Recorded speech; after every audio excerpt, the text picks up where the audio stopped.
నమస్కారం.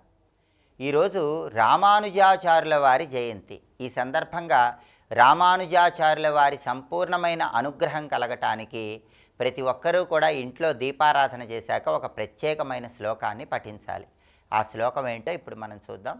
రామానుజ పుష్కరాక్షో యతీంద్ర కరుణాకర కాంతిమత్యాత్మజ శ్రీమాన్ లీలామానుష విగ్రహ.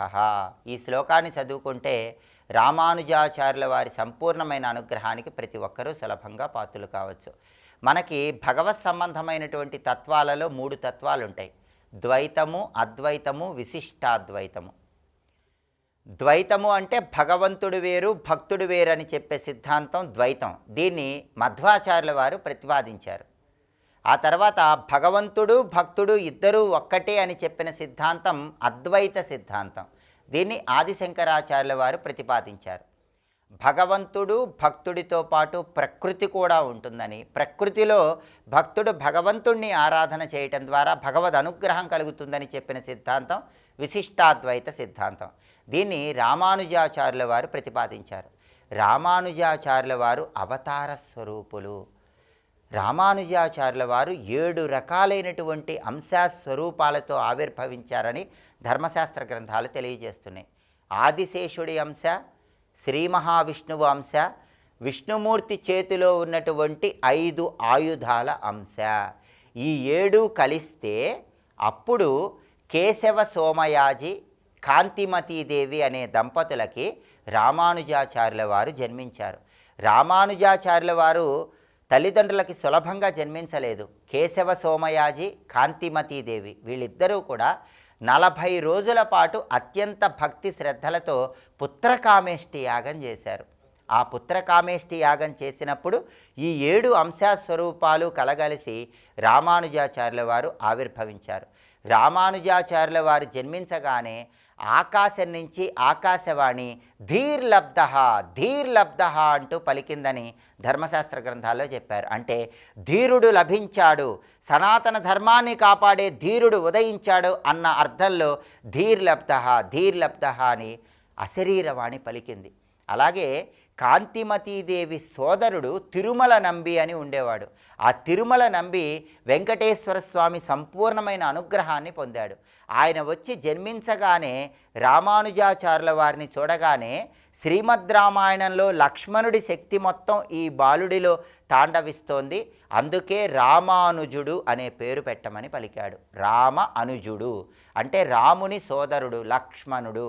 లక్ష్మణుడి తత్వం, లక్ష్మణుడి శక్తి మొత్తం కూడా ఆయనలో ప్రదీపనమయ్యిందని ఆ తిరుమల నంబి చెబితే కేశవ సోమయాజి, కాంతిమతీదేవి రామానుజులు అనే పేరు పెట్టారు. రామానుజాచార్యుల వారు చిన్న వయస్సులోనే వేదాంత శాస్త్రాలన్నీ కూడా పూర్తిగా తెలుసుకొని అద్వైత సిద్ధాంతానికి కొత్త భాష్యాన్ని రచించాలనే విధంగా ముందడుగు వేశారు. ఆయన కొన్ని మహిమలను కూడా చూపించారు. ఆ మహిమలలో గొప్ప మహిమ ఏంటంటే కాంచీపురం క్షేత్రంలో ఆ కాంచీపురాన్ని పరిపాలించే మహారాజు కుమార్తెకు బ్రహ్మరాక్షసి ఆవహిస్తే ఎన్ని పూజలు చేసినా సరే, ఎన్ని హోమాలు చేసినా సరే ఆ రాజు కుమార్తెను ఆవహించినటువంటి ఆ రాక్షసి వెళ్ళకపోతే అప్పుడు రామానుజాచార్యుల వారి గురువు గారు కూడా అక్కడికి వచ్చి ఎంతో ప్రయత్నిస్తారు. అయినప్పటికీ ప్రయోజనం లేకపోతే రామానుజాచార్యుల వారు కాంచీపురాన్ని పరిపాలించే ఆ మహారాజు కుమార్తె శిరస్సు మీద తన పాదాన్ని తాకించగానే బ్రహ్మరాక్షసి వెళ్ళిపోయిందని, రామానుజాచార్యుల వారు అష్టాక్షరీ మంత్రం చదువుతూ తన పాదాన్ని అలా తాకించగానే భయంకరమైనటువంటి దుష్టశక్తి తొలగిపోయిందని కూడా ప్రామాణిక గ్రంథాలన్నీ తెలియజేస్తున్నాయి. అంటే ఆయన అష్టాక్షరీ మంత్రాన్ని అంతగా ప్రచోదనం చేసుకుని విష్ణుమూర్తి అనుగ్రహాన్ని పొందారు. అంతేకాకుండా రామానుజాచార్యుల వారు ఒకానొక సమయంలో ఆయన గురువే ఈర్ష్యపడే విధంగా అత్యున్నత స్థాయికి ఎదిగినప్పుడు ఆయన గురువుగారే రామానుజాచార్యుల వారిని సంహరించాలని భావించారు. ఈ విషయం తెలుసుకున్నటువంటి రామానుజాచార్యుల వారు అడవుల్లో ప్రయాణం చేస్తూ ఉంటే సాక్షాత్తు సీతారాములే కోయవాళ్ల వేషంలో వచ్చి రామానుజాచార్యుల వారికి పండ్లు తేనె ఇచ్చి రామాయణంలో లక్ష్మణుడి గురించి చెప్పమని అడిగితే రామానుజాచార్యుల వారు లక్ష్మణుడి తత్వం మొత్తం చెప్తూ ఉంటే కోయ రూపంలో ఉన్న సీతారాములు విశ్రమించారని, అలా అడవి ప్రాంతంలో రామానుజాచార్యుల వారు విశ్రమించి చూసేసరికి కాంచీపురం క్షేత్రంలో ఉన్నారని, వచ్చింది సీతారాములని తెలుసుకున్న రామానుజాచార్యుల వారు కాంచీపురంలో 10 సంవత్సరాల పాటు సీతారాములకు రోజు అభిషేకం చేసుకుంటూ ఉండిపోయారని కూడా ధర్మశాస్త్ర గ్రంథాలన్నీ మనకు తెలియజేస్తున్నాయి.